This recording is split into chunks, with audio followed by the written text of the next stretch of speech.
Good afternoon, good morning, and good evening, wherever you are. I'm Waity Lightheart from the Prosperity and Health Alliance.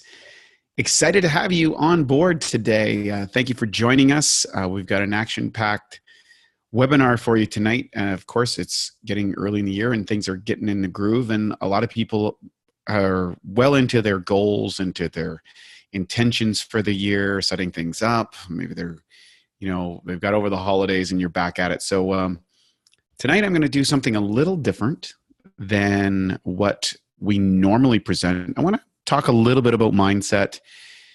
Tonight's webinar is called the 4 Mindset Tricks that lead to success, happiness, and fulfillment. And of course, for those of you who haven't met me before, I'm a 6843 Enagic Master Distributor, and delighted to be here and delighted to share something. And one of the things I also want to point out is that whenever we're talking about these things, or wherever I'm sharing this, I've been in Enagic now over 10 years, and I've made a lot of mistakes.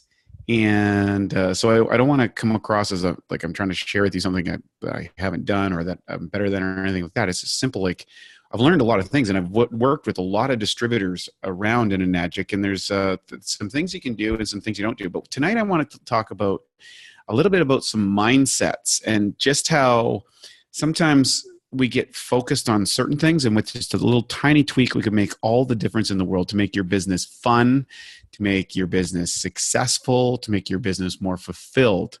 So if you're struggling a little bit, or you're having a few challenges and you don't know how to deal with it, oftentimes these little switches can make a big difference. So let's get into it.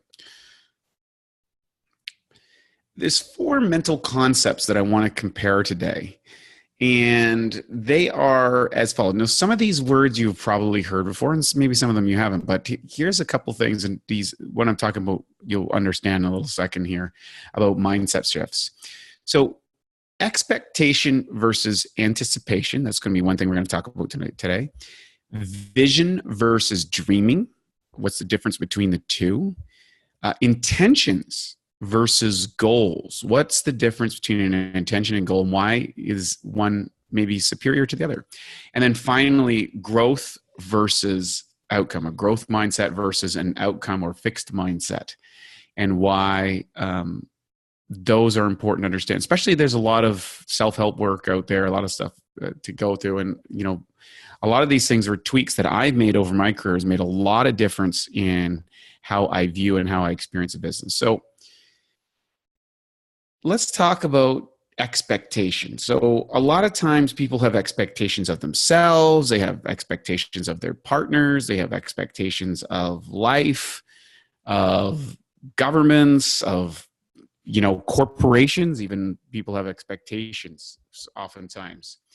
And what this does is, with an expectation, the negative side of it is it pressures people. And I've seen this happen a lot in Enagic, where people will have expectations of Enagic, for example, on a customer support side or on a delivery side, or they'll have an expectation that a customer is going to buy today, and they don't. Something comes up, and what it does, it tends to create tension in your life and puts a lot of pressure on the people that you might be dealing with. The other thing with expectations, oftentimes it offloads responsibility from ourselves and onto other people. And that's always a challenge when you do that. I'm not saying that you shouldn't assign or delegate responsibilities, but sometimes when you're just holding an expectation for someone, maybe a distributor to hit a certain point, maybe a sale to go through, maybe something from the company, oftentimes these expectations aren't met. But you have to realize is you're setting those expectations, you're projecting those onto other people, and that can lead you to pain and frustration and complication. But that person maybe never signed up for what you wanted. And that's, expectations are really will tie into where they come up to it, but oftentimes it's coming from a fixed mindset. People who run by expectation often don't have processes set up. So what happens is they just expect people to figure things out for themselves. They expect people to get it the first time or to be like them. And they tend to be very reactive and not proactive to challenges. And so what that means is instead of thinking about it beforehand or being able to deal with things in a positive, proactive manner, they just become reactive and upset and angry and things like that. Now, with anticipation is just a slightly different version of the same thing. With an anticipation is like, oh, you know what? I think Mary's just about ready to buy, as opposed to, Mary better be buying today. Do you see the difference? Or, you know what? I'm thinking that one of my new distributors, they're almost there. They're just about ready to make their first sale or their second sale. And expectations is, well, they should have made their 2 sales by now already. Anticipation is like, well, I don't know what's happening this week, but I'm going to this event. And I feel like I'm going to meet somebody, as opposed to expectation says, well, I expect I'll meet a bunch of people there and close the thing. And so tiny mindset shifts, but when you move towards these, it can really help you feel great about your business. So in anticipation, what happens is you see the opportunities, even things that might not work out. So for example, Mary comes back in this case that they have another question about the machine. You're not frustrated. You're going, oh, wow, that's Mary showing that she's very interested in providing me an opportunity to fulfill her questions, her goals, or whatever, give you another touch point so we can move towards the close of the sale. Or you see that maybe a distributor hasn't sold the amount of machines that they would like to, but you see that they're making progress, they're learning things. And so basically what happens is you focus on processes, you focus on assisting people in process, you focus on improving your own process, how you communicate. And essentially the whole mindset is you're coaching people up around you. You're finding ways to see the good in things. You're finding ways to anticipate what's happening. You're finding ways to create better communication. So for example, something didn't happen at an AGIC, you say, oh, you know what? How could I better communicate this to you to get this done when you're talking with one of the staff members? Or, when someone doesn't buy right away, you're going, oh, I guess they just didn't get enough information, or there's an opportunity for me to present better or to find the objection sooner to that sale or whatever. So in this case, what happens is you take responsibility for everything that's happening in your business and in your world. And it tends to be proactive and not reactive to challenges. It sees the opportunity in challenges, an opportunity to improve, an opportunity to grow, an opportunity to become better, to seek out and create a better process, a procedure, a better way of interacting, a better form of communication. And that's a big, big distinction between the two. Now, let's talk about visions and dreaming. So what is the difference between a visionary and a dreamer? See, a visionary, which there's a lot of talk about visionaries, they see the future as they would like it, and they work on enrolling other people into that future. If you look at a good idea of a visionary, would be someone like Martin Luther King, right? I have a dream that one day, right? But what was he doing? He wasn't just talking about the dream. He was actually taking steps. He was out enrolling people. He was getting people out to marches. He was contributing. If you look at the same thing, if you look at Elon Musk from the business world, right? He's a visionary. He's taking massive action. I mean, putting in tremendous amounts of energy and things on the line, his own personal wealth when he left PayPal and started going into SpaceX. And, even though he had all his money, he had to borrow his rent money there because he'd taken his $100 million that he made and he put it all into his business because he was a visionary, and people get inspired by visionaries. They make definitive plans.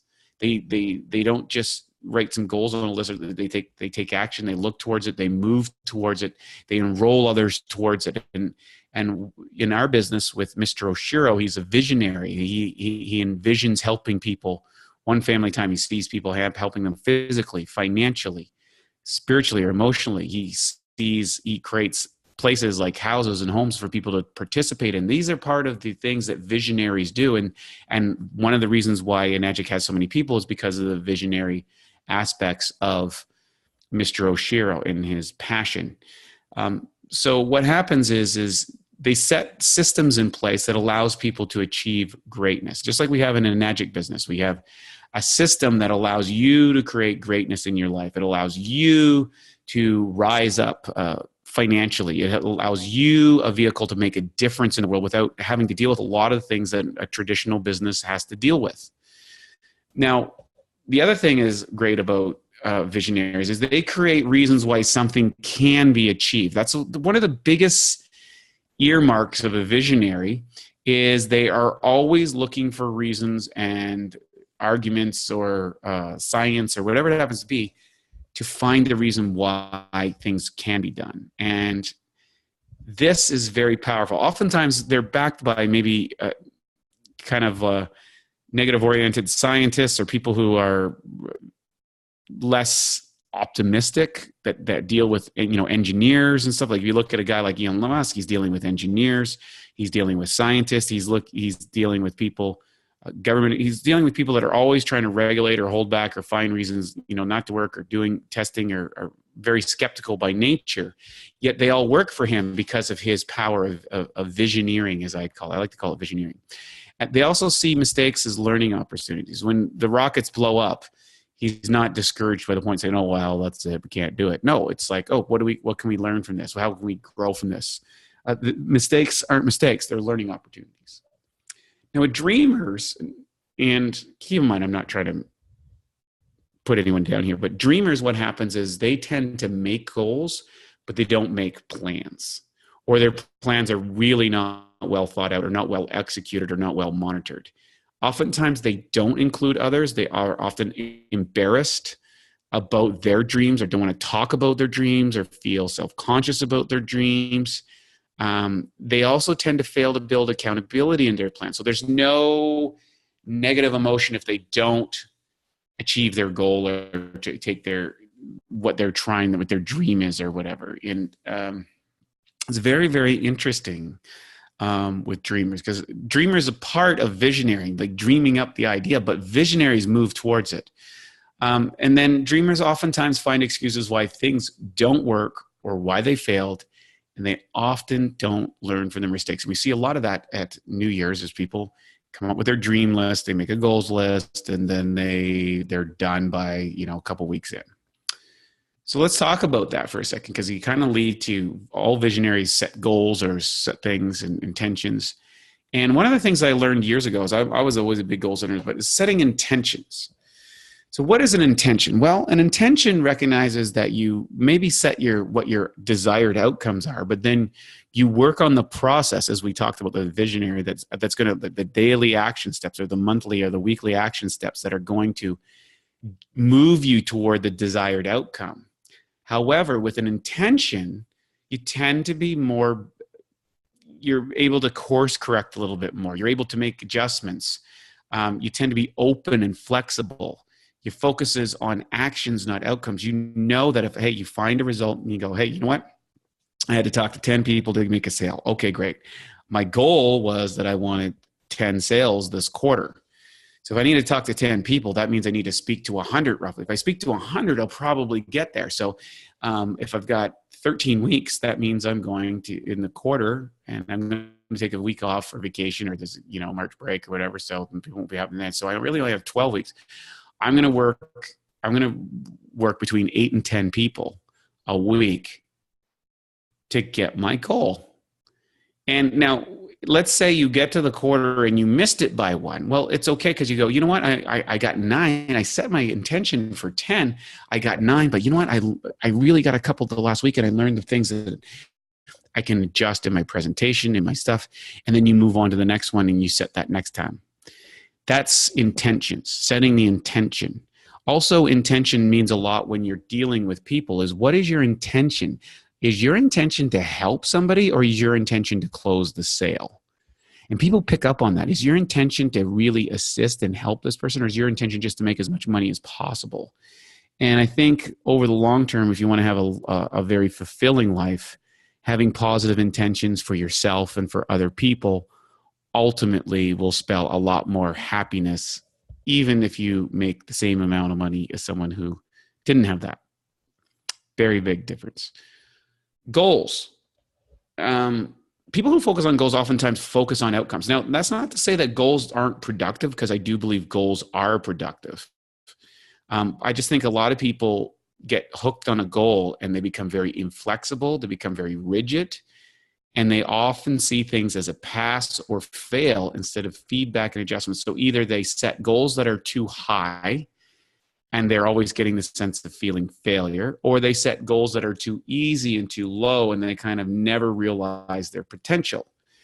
I was a big goal setter. I set goals like this for many, many years. And oftentimes the result of that was just beating myself up if I didn't get it or that sort of stuff. And then I've changed it slightly to my intentions, and it allows me a little bit more flexible as I get older, and it makes things happen. Every time I go back to goals, I find I get into a little bit of trouble. Now let's talk about the next thing, which is mindsets. There's two basic mindsets when it comes to goals or setting intentions. And they are a growth mindset versus a fixed or outcome mindset. So let me explain the two. A growth mindset focuses on progress, sees outcomes as learning opportunities and achievements as milestones. They tend to be mission focused. Growth people are inclusive of others. They lead by cooperation, not competition. They build positive relationships. They're constantly seeking ways to grow and improve. And that's why they tend to be mission oriented, because they see a sale as contributing to the mission, contributing to the people who purchased, helping another person, that sort of thing. And they tend to be very positive in there. Yeah, you know what? We grew by 20, 30% this year, or 40%, or we doubled our business this year. Maybe we weren't profitable to what everything, but you know what? If we keep on this rate, we're going to keep growing. We're going to keep growing. We're going to influence more people, and eventually we'll get there. With a fixed outcome, it tends to be very rigid. They're only focusing on the bottom line. I need 10 sales, or I need $10,000 a month, or I need whatever. And oftentimes this, again, like going back to the earlier, to pressure, you can lose sight of the mission. You can lose sight of people in the business. You just get focused on numbers. You tend to be harsh with oneself and others. In other words, if you don't achieve a goal, people tend to beat themselves up. I was very much like this for a long period of time in my life.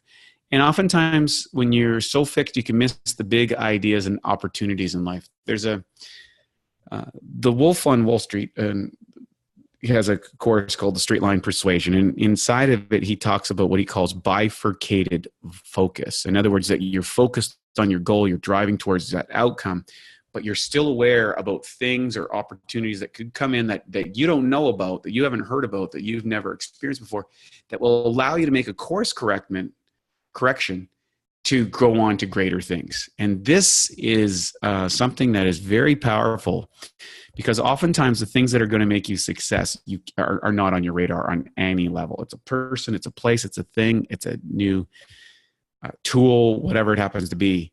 And if you're in a fixed outcome, sometimes you get so narrow, you get the blinders on, that you miss some of these opportunities. So it's kind of the difference between the warrior and the wizard. The warrior just keeps driving forward no matter what, but the wizard is back on the battlefield and says, well, wait a second, let's make an adjustment here and cast a spell and get the result we're looking for, to use a little allegory.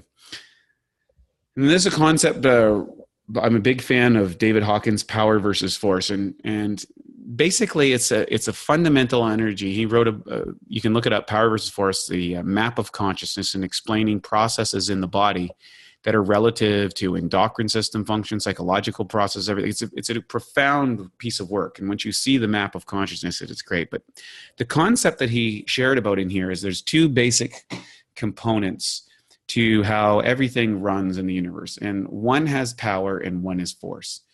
And the difference between the two is that force, whenever you exert a force, Newton's law, there's an equal and opposite reaction. For every action, there's an equal and opposite reaction. Force, counterforce. When you are using force, like you're forcing yourself to do things, you're forcing yourself to do the presentation, you're forcing yourself to do this, it requires a lot of energy, and this can drain you. It feels like a struggle. It can take a lot of time and a lot of money. It's like a rocket ship. And don't get me wrong, forces are powerful, but you take a rocket ship, it takes a lot of time, a lot of effort, a lot of money, a lot of fuel to get a rocket up in space. Compare that to, say, a balloon.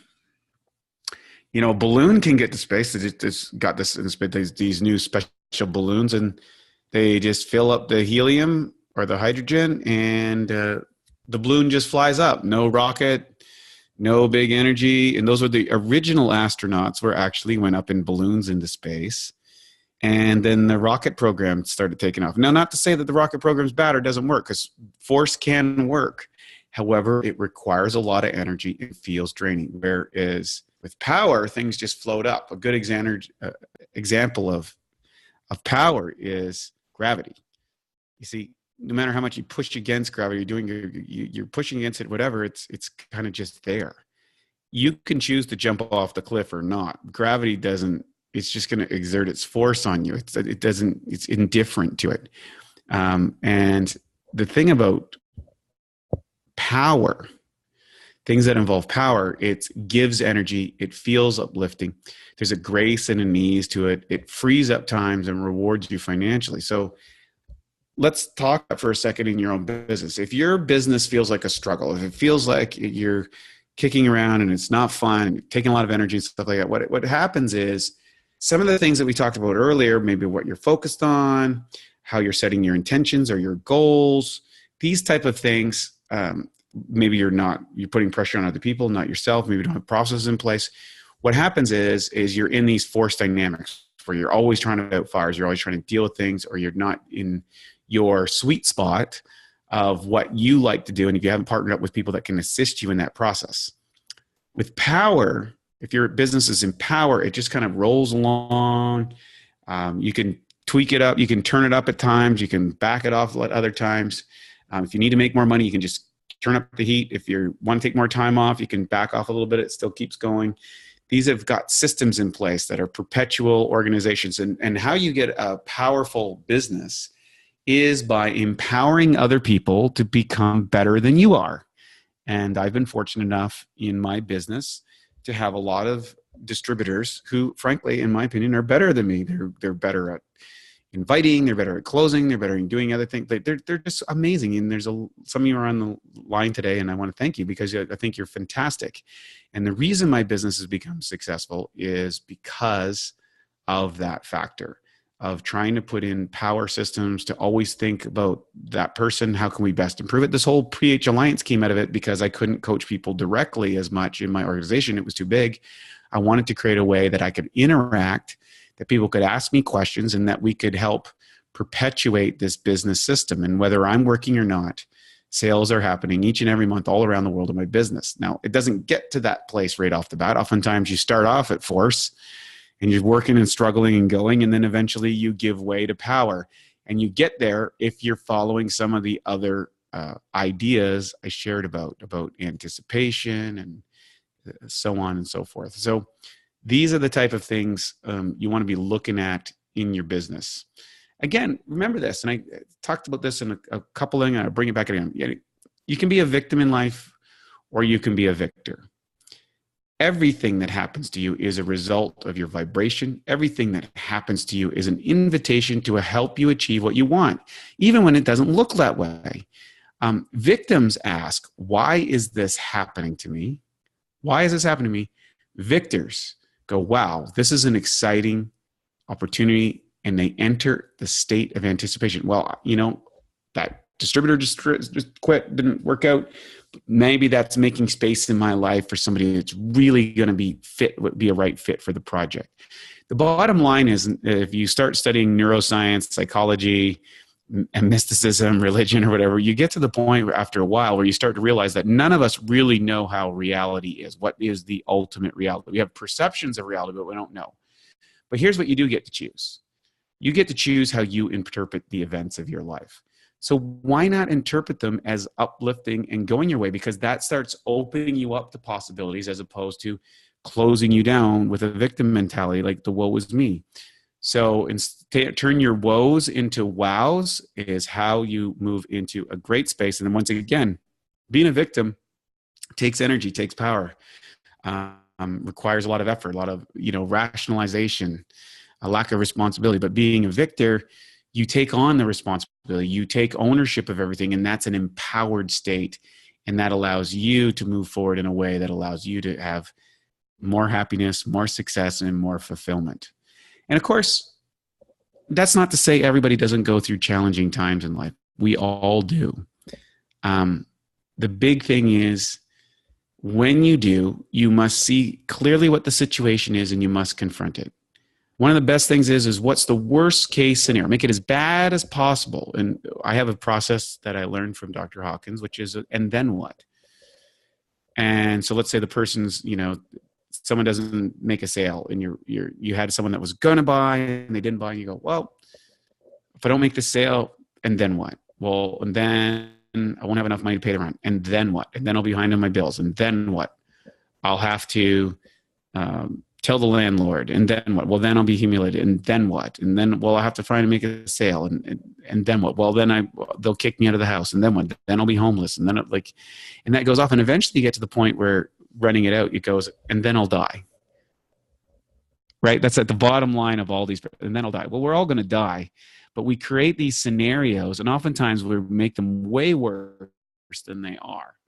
So there's a great book. If you have the Worry Wart program, if you're struggling out there, I encourage you to read a book called Power of Letting Go by Dr. David Hawkins. It's The Power of Letting Go by Hawkins. And he's also the creator of the Map of Consciousness. It's a fantastic book and allows you, if you've had things that have traumatized you, have caused problems in your life, could be personal, could be physical, could be business, could be relationships, all kinds of different things. We all have them. This is a phenomenal book for allowing you to see what it is, to put its worst case in, run the energy out, and then when you do this, it tends not to bother you. And for those, one of the, that don't have the time to get the book right now or whatever, you can compare it to something worse. One of the easiest ways to cultivate gratitude is to, excuse me, I'm a little tired here late at night here in Panama City. You need to compare it to someone who's worse. So it's really easy to develop gratitude when you put your human condition in perspective. There's never been more prosperity in the world. There's never been less people dying from wars. There's never been people living longer. There's never been more food. There's a lot of great things, but there's a lot of people that aren't participating in all this. And if you're on this tonight, you're probably in the top 10 percentile of the world's wealthiest people in the history of the earth. So that's pretty something to be excited about. That you can develop gratitude about so many things. There's a great exercise you can write down every morning, 100 things that you're grateful for. It change your day. The thing is act with certainty. That's another thing. Act as if, as Tony Robbins would say. If you're moving towards something, just act with certainty. Focus on small wins that lead to bigger wins. Look, it's not always about closing a sale or making anything. It's about making a list, and then it's about making one phone call, and then it's making 2, and then 10, or 1 text and 5 texts and 10 texts, and then doing 1 presentation, then 10 presentations, and then a presentation all the time, like every week. And then, focus on those small wins, because those small wins will lead to bigger wins. Manage your state, develop state enhancing practices. Hey, we all get blown out. We all have challenges. We all have days that, oh man, what the top performers in the world do is they develop a way to change their state and get to a positive mindset, into a empowered mindset. And if you haven't developed the state enhancing practices, please go out and do there. You can send me an email, wadeLightheart@gmail. I'll refer you to a couple of people that I know that do great ones, and you can help develop your own. And then finally, roll with the punches in life. Hey, no one gets out of this planet alive. Everybody's got scars. Challenges are going to happen in business. That's part of what it is. Just roll with it when it hits you. When the dry spell hits, roll with it. When the challenges hit, roll with it. Learn from it, move on. But the most important thing is to stay on your mission. No matter what, stay on your mission. So stay focused. Keep doing what you want to do. Stay on the mission no matter what. And you know what? It's going to work out for you. So what I'm going to do is I'll go back to the participants. We've got a lot of people on here, and let's see if we can go to question and answer. So what I'm going to do, look, we got all of these. Hi, everybody. Well, there's a lot of people on the line tonight, so welcome, everybody. Great to see you on board. If you would like to talk, please raise your hand. So if you raise your hand, then you can click on the button that says raise your hand, or you can type something into the question and answer. And yeah, you can just type something in and I'll answer it, or you can just raise your hand.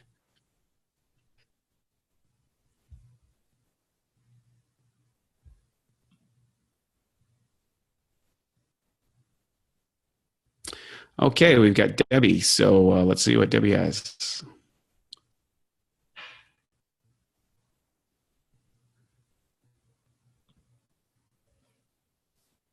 Hi, Debbie. Can you hear me?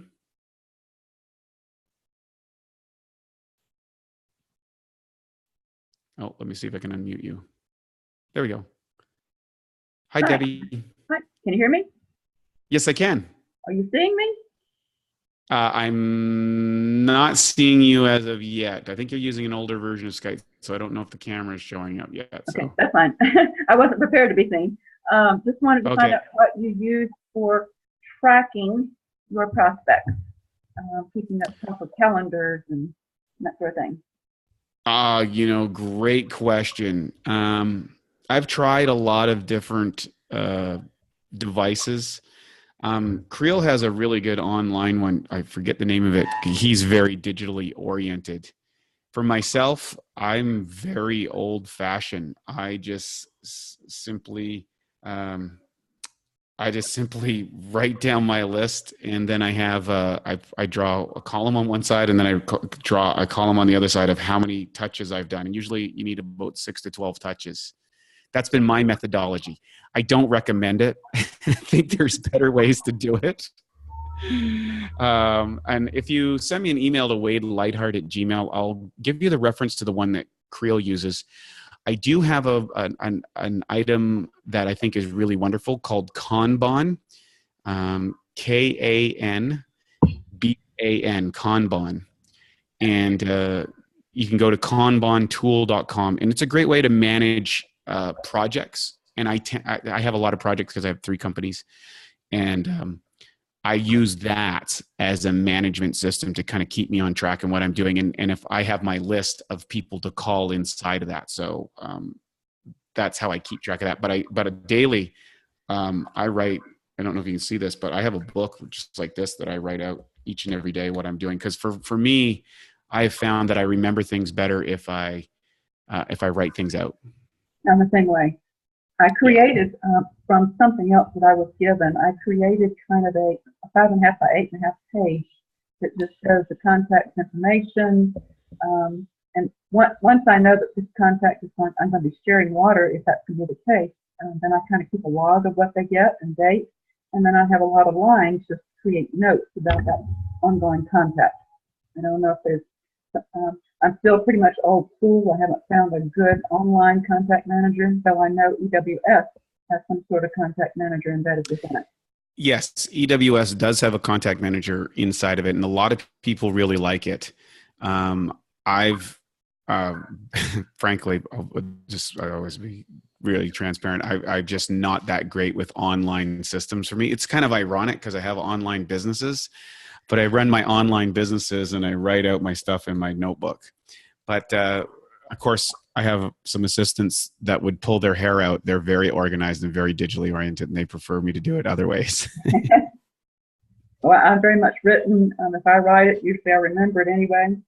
So I'm still quite old school. That's why it's difficult for me to change over. Well, I think one of the great things about the business is to do things that work for you. And that's really important. So if you're a person that's pen and paper, great. If you're a person that's a computer and spreadsheets and all that stuff, do spreadsheets. Just find the methodology that works for you and move forward with it. Okay, thank you very much. Hey, you bet. All right, we got a question here. What do you do when someone? This is from Haley. Hey, Haley, how's it going? When do you? Let's see. What do you do when someone that your friend talks to you via text, and then you bring up the water, and then all of a sudden stops talking to you? I've had this happen 2 times so far, and it's been like 2 days since those conversations. Okay, great. This is this happens all the time. And especially when people are new in the business, they reach out to touch onto people about the business and that sort of stuff. And all of a sudden people kind of disappear, and it's becoming more common in the world of texting. First and foremost, I think when you're texting people, I'm a big believer in getting people to a physical meeting. And I don't know what you're using for texting. I don't know if you're using this, if you're using the scripts, Haley. We do have a lot of scripts in your training course on the Prosperity and Health Alliance. If you're sticking to those scripts, you tend to do better. If you're creating your own and kind of going off the cuff, like, hey, Bob, Mary, you want to check out this business? It's blah, blah, blah. Oftentimes people can tune out from that. So again, the texts need to be about service. They need to be about connection. They don't necessarily need to be a pitch. So for example, you're inviting them to an event a couple weeks ago, no pressure at all. Well, people know that there's an event coming. They know that it might be an opportunity. Maybe they see on your Facebook, that's what you're doing. They're not interested. They don't know how to get out of it, all that sort of stuff.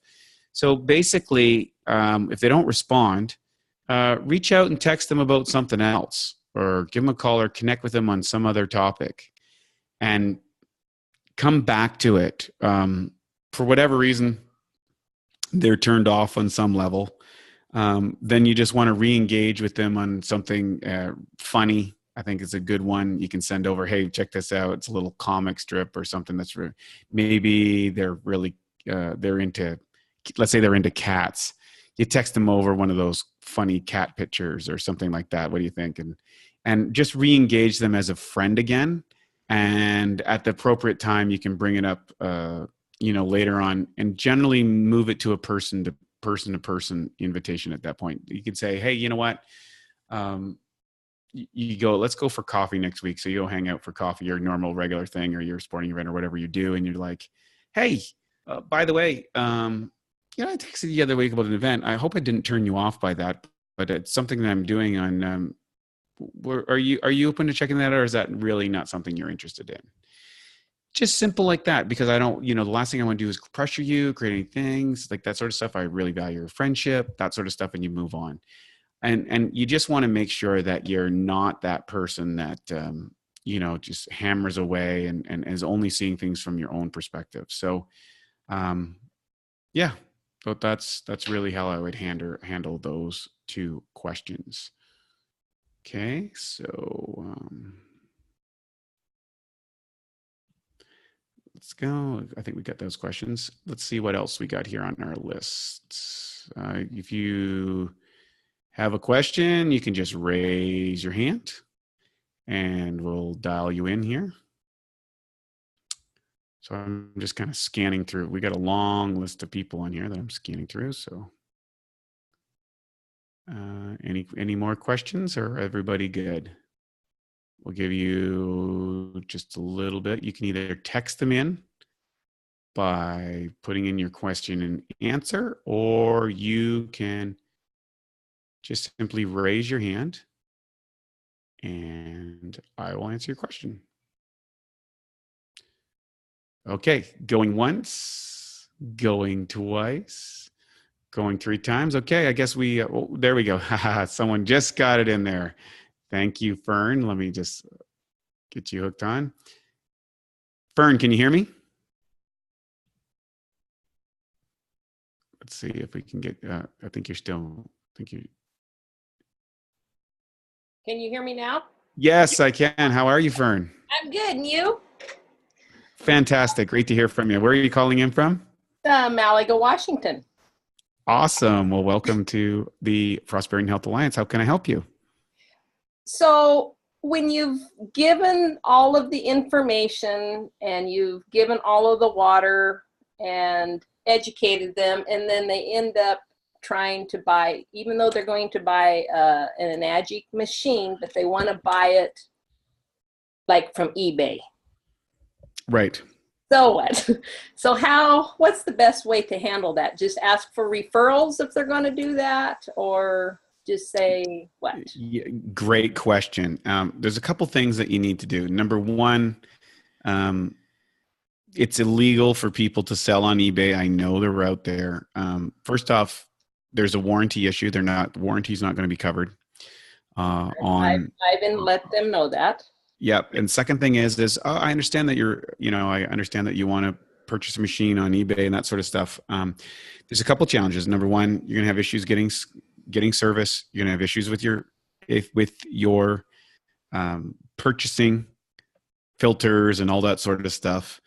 And then finally, you just be straight up and say, by the way, I'm running a business here, and I feel a little bit off because I've taken the time to educate you about the product, about the system, and I know you're kind of going off to a second party, and I'm very concerned that you won't go. And I respect your decision. However, in the future, if you have someone else that are willing to purchase, I would appreciate if you would at least give me a referral. Okay. Oftentimes, there's certain mindsets in people that are just that way, and they just go after it. And there's not much you can do about it. The other thing is you can also report it to Enagic, the eBay site. There's also a lot of scams on eBay and these type of things. That there's all kinds of stuff going on in these areas. But that's not to say that people don't buy machines from them, because it does happen from time to time. So it's one of those situations when you're in business that's frustrating, and it happens. And the biggest thing is, the more you grow your business, the more that you'll run into those things. It's just, you got to keep moving and keep moving forward. The other thing is I do believe that people should, and I made 180 degrees on this one from where I started. I do believe that people need to focus on building business builders. We always want sales. We always want customers. But ultimately, you're looking for business builders. And by focusing on a business, people will treat it as a business and act as a business, and will sell as business. So I'll take one business builder over 50 sales. Okay. And that's a mindset. And I was totally the opposite when I first started. But having seen everything over the long run, that's what's going to drive your difference. Okay. Well, thank you very much. Yeah, thanks, Fern. Okay. Okay, so do we have any other questions? Any other questions? Any other questions? Any other questions? You just have to raise your hand. Oh, here we go. What online tools do you recommend? Oh, well, this is a great one. First and foremost, the fact that you're on a training, I think that's one of the great online tools. Of course, the Prosperity and Health Alliance, we have a referral, we have a whole system in there that you can do everything from all the simple components. There's EWS for people who like to run that. Facebook, you can do ad campaigns if you have a solid system. I'm doing a lot of work in that right now. I'm doing experimentation in Facebook campaigns and stuff like that, but I'll be reporting on that down the road. For online tools, those are one of the things that I think is best is leveraging the YouTube videos, whether you've produced one yourself or for someone else. Tom, I think that's the best way to go. I think when we started out, we didn't have any tools, and we had to learn the presentation and do all that stuff. And now I've recorded a bunch of different presentations, which some of them have been copied and reused and all that sort of stuff. So literally I've got, 1 hour, you get thousands of hours in that presentation, and you can send one over to someone. Hey, check out this quick 20-minute demo. You can use, Kangen demo, all those type of things. So I like the videos personally. I think they're great. I do like, I like ordering off the EWS site. It's really simple and efficient, or even the Enagic site, because, I can just, when I do an order, I can just type it in online and follow up and answer right there online, and it's great. So makes it super easy. So those are the tools that I use. Some people like to use more. I like the webinars, the Facebook Live. Some people like Facebook Live. There is ad campaigns that you can run, Facebook ad campaigns, but you can't really run it to Enagic or to Kangen. You have to kind of do it's got to be a business opportunity or health opportunity, something like that. And yeah, those are the ones that I use. EWS website for ordering particularly, so I can just take the call online and all my information is pumped right in there and it's done. It takes a lot faster to fill out the application forms. Okay, Michael, what about if the person is very interested in Kangaroo but wants to taste the water first? In my opinion, they have a very requirement. Unfortunately, they're not closest to the nearest Enagic office. Okay, great. There's a couple ways that you can answer this. They're going to taste the water first. The first thing is you want to qualify that. Okay. So to qualify it, you say really simple. Okay. Let's say this person that you're talking with, we'll call him Bob. Bob, I understand you want to taste the water first. Great. You want to qualify if that's the only thing that they need to do before they make it. So if the water tastes great, you're going to make a purchase. Is that what I'm hearing? They say yes or no, because you want to get to the reason that they might be stalling or not ready to move forward. And oftentimes what they'd say first is just to stall. So you need to kind of get through that and say, okay, well, here, Michael, what I can do is I can FedEx you, and I did this for a while. I can FedEx you a gallon of water right to your house, and you can drink it, and then you can tell me if you like it. And if you like it, I'm going to make sure that we'll get you hooked up in the machine right away. Number two is, guess what? Here's the best part, Michael. You can get a machine, and if it's not to your liking, after 30 days, you can return the machine for a full refund. You just got a couple $100 it's going to cost you. In fact, I'll even cover the cost knocked off. That's another great one, because 9 times out of 10, once they get it at their house, they're not going to return it. Those are two of the ones that I used, and I would ship a machine to them, get it hooked up, and then the other thing is have your own machines and ship them out your machine and let them do a water trial for a couple weeks. I know a lot of distributors started that way. Okay. So let's see if we have any more questions.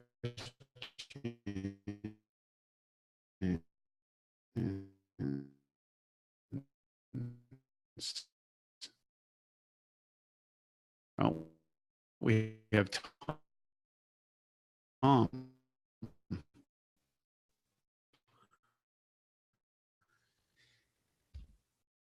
Let's see if I can get you. Here we go. Tom, I'm trying to click on you.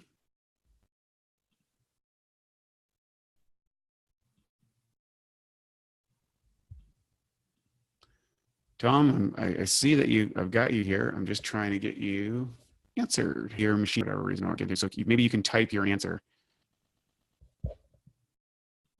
Okay, let's see if you can do that. Can you hear me? There we go. Now I can hear you. All right.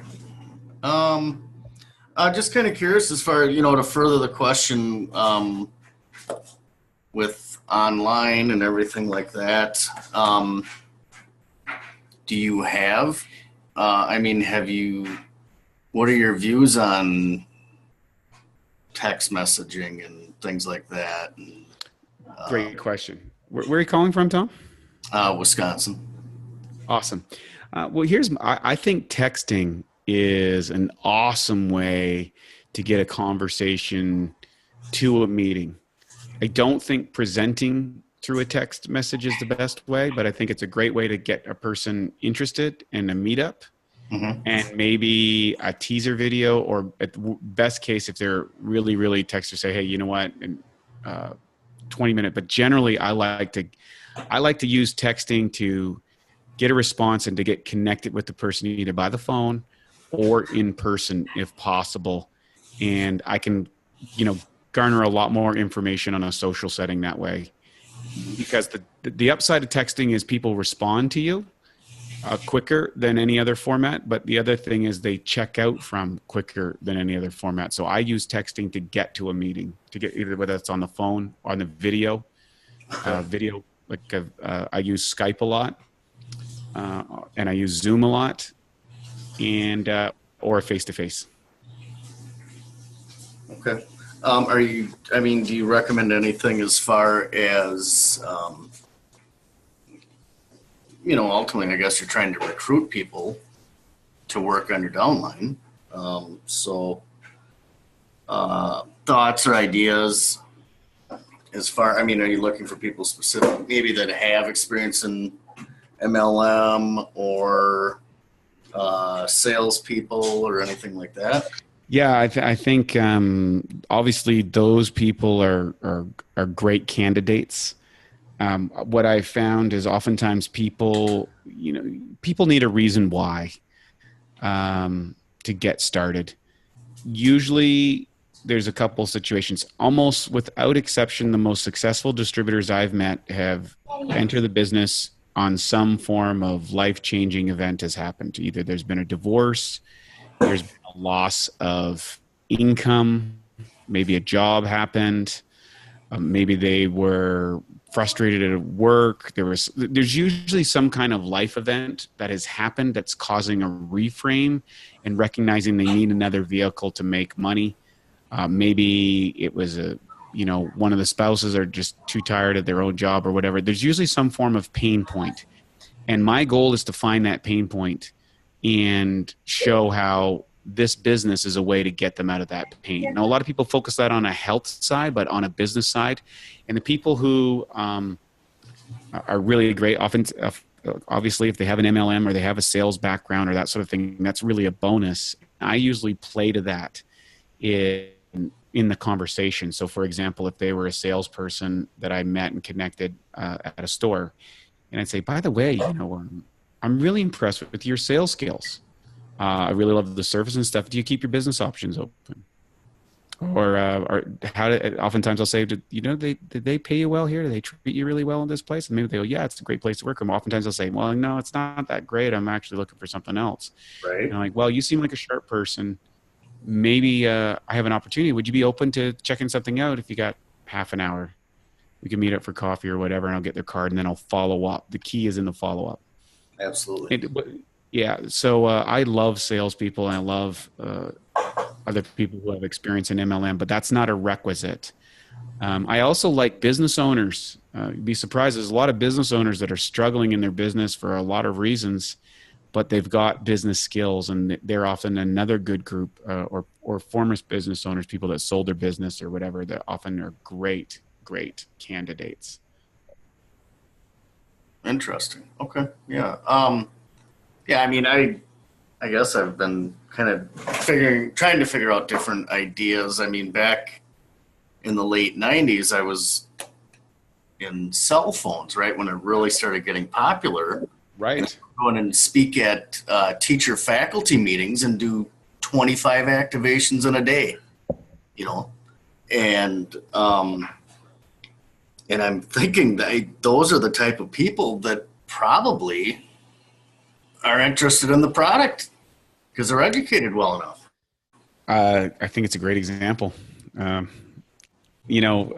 know people that particularly go out into malls and, connect with salespeople and then follow up after. Chances are if they're working in a mall, they're not making the kind of income that they'd like to, or they could in a Nagic. And They oftentimes have great sales skills. So that's always a great place to look. Right. Okay, great. Thank you. Hey, my pleasure. Thank you so much. Great having you here, Tom. Yeah, appreciate it. All right. Do we have any other people who have a question? You can either text it in or you can raise your hand and I'll get to you.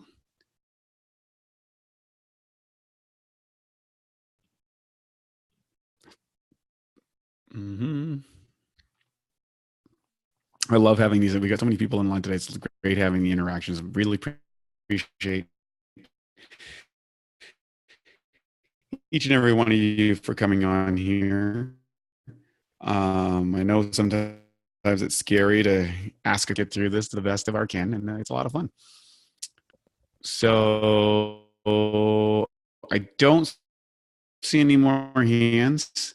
So we're going to wrap it up to encourage you. I want to send a message of positivity out there for everyone out there. Recognize that, the Enagic business is one of these unique businesses that doesn't go away. You never go backwards. So you might be away for a year or 2 years, 3 years, or whatever. And you can come back anytime. You're welcome back. You can just get started all over again. You can keep things moving, and you can get those wonderful commissions that come in. The bottom line is it's a really unique business. We've got a company that's been around for over 40 years.